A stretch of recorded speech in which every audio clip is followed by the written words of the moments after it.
Any great bodybuilder will tell you, bodybuilding is an illusion. The goal of a competitor on stage is to diet down to their leanest, in reality, also their smallest, but yet look the biggest that they ever have. This comes down to a combination of low body fat percentage, showing off all the detail of their physique, good lighting and a tan to enhance your definition, and of course posing to present your physique in a way that you appear even bigger than you actually are. If you're a competitive bodybuilder, a tiny waist on stage will make your shoulders look even bigger. Massive arms, shown off in the correct poses, will give you the illusion of a larger upper body as a whole. The list goes on, but the illusion of bodybuilding is something that goes well beyond the stage. And most people who aren't even competitive bodybuilders develop certain muscles in proportion or disproportion to their advantages. This is done intentionally or not. And some guys do this and appear much bigger than they actually are, even bigger than other lifters at the same height and weight. And if your goal is to look as big as humanly possible, to the point that you're often mistaken as much bigger than you actually are, I'm going to show you the exact muscle groups that you should be focusing on to accomplish just that. I'm going to use myself as an example here, because at my typical weight of 100 and 195 pounds that I sit most of the year, I'm often confused for someone who weighs at least 210 pounds all the way up to 240 pounds. Even funnier,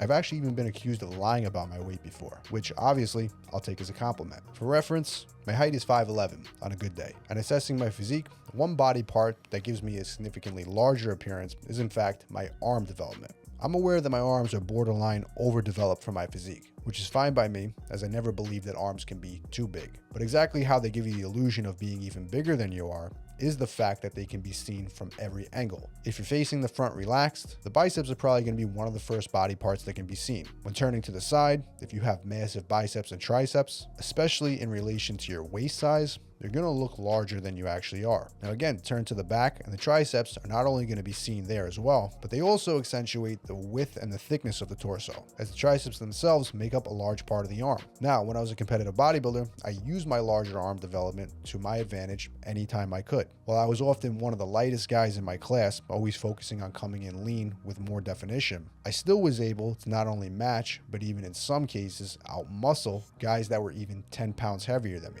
Whenever it came to a most muscular shot, that was a pose I was usually the clear winner of. I'd use my larger arm development as my main advantage. By pushing my hands together and bringing my arms forward in this pose, this made the appearance of my upper body much larger and much wider. And as a side note, if you're a competitor on stage, your goal is to never lose that illusion. Many guys on stage will hit a pose and then completely relax after, almost shrinking in appearance. As an experienced competitor, eventually you become hyper aware of everything that everybody sees in every pose. It's an awareness that I still have even to this day after years of drilling it into my head. That makes me hyper aware of how I look in every angle and every pose, even when just the camera's on. For example, if my main goal was trying to look massive in this angle right now, I wouldn't be sitting here relaxed with my arms back like this. I'd probably set the camera up lower, probably lean forward, and I'd probably have my arms crossed out in front of my body. But none of that is a magic trick. The muscle has to be there. So don't think that you can just out-angle everyone without putting in the work. But the next muscle group that's extremely important is the back. Most guys love to train chest. They love to hit big numbers on barbell and dumbbell bench press. That's still extremely important for physique development. But if you really want to develop a physique that gives the illusion that you're 10, 20, or 30 pounds heavier, focus on developing a massive back. And if you don't have a competitive aspiration,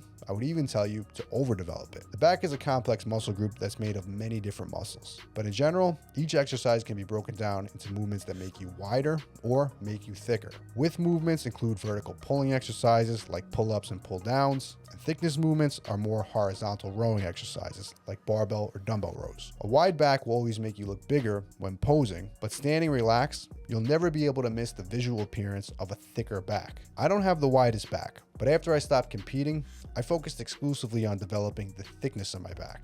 And the additional mass that I gained to my upper back and my traps is again something that can be seen from every angle. From the front, my traps can steal all the attention of my upper body and my torso. When turning to the side, that thickness creates such a large appearance because the distance from the front to the back is much greater. And if we're specifically talking about looking bigger in clothing, nothing gives off a massive appearance more than a shirt that's tight around the torso. Fun fact, it was never really a huge challenge for me to find shirts that fit properly till I brought up my lagging upper back. Now, those are the two main body parts I wanted to discuss in this video, but an honorable mention should go to the forearms and the neck, because both are visible in a t-shirt, and having a small neck or small forearms is definitely not going to work to your advantage.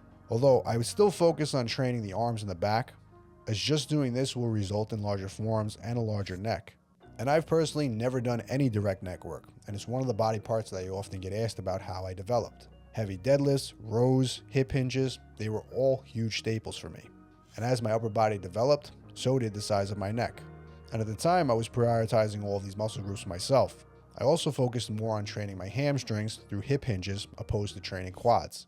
I was hitting those RDLs heavier and training them with more volume than many other body parts. This added thickness not only helped improve my back development, but also my hamstrings and the entire posterior chain.